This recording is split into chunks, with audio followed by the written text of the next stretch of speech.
Hello everyone, আশা করি তোমরা সকলে খুব ভালো আছো। আজকে আমি তোমাদের পেন্টের একটি নতুন পার্ট শেখাবো। তো তার জন্য সবার প্রথমে আমাদের পেন্ট ওপেন করে নিতে হবে।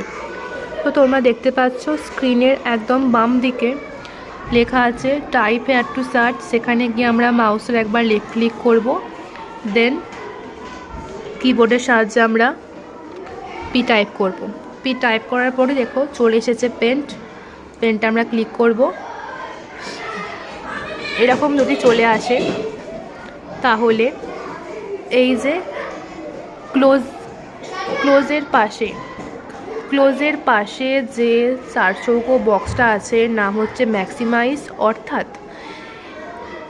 এই যে সাদা রঙের পেজটা বড় হয়ে যাবে। ম্যাক্সিমাইজে ক্লিক করলে সাদা রঙের পেজটা বড় হয়ে যাবে, বড় করে দেখার জন্য।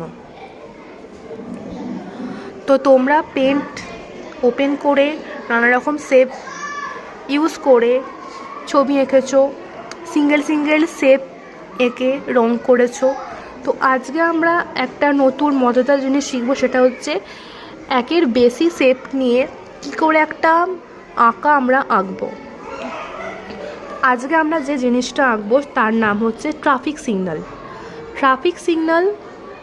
তোমরা সকলেই দেখেছো রাস্তায় থাকে। এর মূলত কাজ হচ্ছে রাস্তায় যানবাহন পথযাত্রী এদের নিরাপত্তা বজায় রাখা, জট কাটানো, অর্থাৎ রাস্তায় জ্যাম হয়ে গেলে যাতে জ্যাম না হয় সেটা দেখা, প্লাস আইন শৃঙ্খলা বজায় রাখার জন্য এই ট্রাফিক সিগন্যাল কিন্তু আমাদের জীবনে একটি গুরুত্বপূর্ণ ভূমিকা পালন করে। তো আগে দেখো আমি কিভাবে আঁকি। তো সবার প্রথমে আমাদের রাউন্ডেড রেক্ট্যাঙ্গেল, অর্থাৎ যে আয়তকার বক্সের চারটি কোণা একটু গোলাকার থাকে তাকে আমরা বলবো রাউন্ডেড রেক্ট্যাঙ্গেল। সেটা ক্লিক করব। করার পরে মাউসটাকে এখানে নিয়ে আসবো, একটা বড় আকারে আমরা এরকম করব। করার পরে সাইডে ক্লিক করলেই চলে যাবে, সাদা রঙের বর্ডারটা সাইডে ক্লিক করলেই চলে যাবে। দেন তো আমরা প্রত্যেকেই জানি ট্রাফিক সিগন্যালে আমাদের 3 রকমের লাইট জ্বলে, আর সেই লাইটের আকারগুলো হয় গোলাকার। তো তার জন্য আমাদের এই যে সার্কেল এটা নিয়ে নিতে হবে।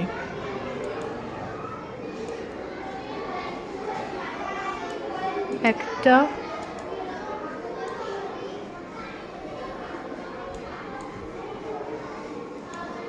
দুটো, দেন লাস্ট 3।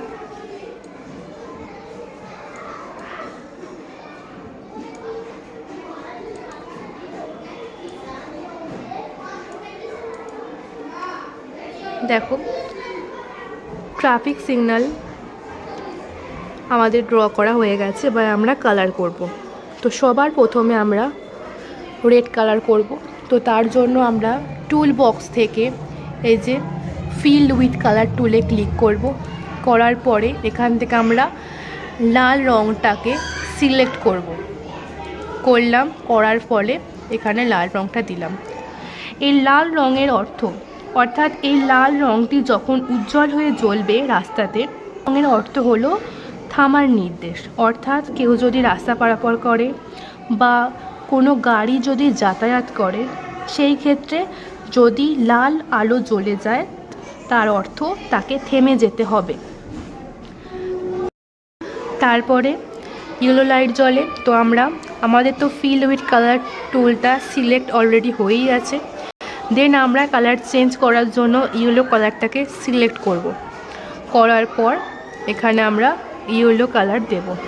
এই হলুদ রঙের অর্থাৎ এই হলুদ রঙের আলো যদি জ্বলে তার নির্দেশ হলো সতর্ক হয়ে যাওয়া।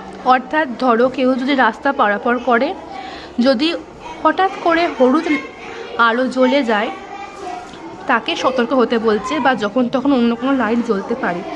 লাল আলো জ্বলবার আগে হলুদ রঙের আলো জ্বলে। তারপরে সবুজ, গ্রিন সিগন্যাল যেটা আমরা বলি,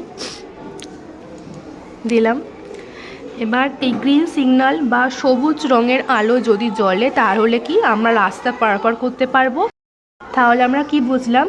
গ্রিন সিগন্যাল বা গ্রিন লাইট আমাদের হ্যাঁমূলক বার্তা দেয়, রেড সিগন্যাল বা রেড লাইট আমাদের নাবাচক একটি সংকেত দেয়, আর ইয়েলো লাইট বা ইয়েলো সিগন্যাল আমাদের সতর্ক হয়ে যাওয়ার জন্য বার্তা দেয়। তো দেখো আমাদের 3টে কালার করা হয়ে গেছে। এবার আমরা এই যে সাদা হয়ে আছে না, এখানটা আমরা একটা ব্ল্যাক দেবো। দেখো ব্ল্যাক হয়ে গেছে। এবার আমাদের ট্রাফিক সিগন্যাল ড্রয়িং করা কমপ্লিট। তোমরা প্রত্যেকেই চেষ্টা করবে এই যে 3টে গোলকে সমান আকারে আনার এবং 3টে গোলকে পাশাপাশি আনার, যেন ছোট বড় মাঝারি বিভিন্ন রকমের সাইজ যেন না হয়, সেই দিকে খেয়াল রাখতে হবে তোমাদের। আশা করি তোমরা এটি খুব ভালোভাবে বুঝতে পেরেছো। যদি কেউ বুঝতে না পেরে থাকো তাহলে ক্লাসে আমাকে অবশ্যই জানিও, আমি তোমাদের হাতে ধরে আরও ভালোভাবে বুঝিয়ে দেব। সকলে খুব ভালো থাকবে। Good bye.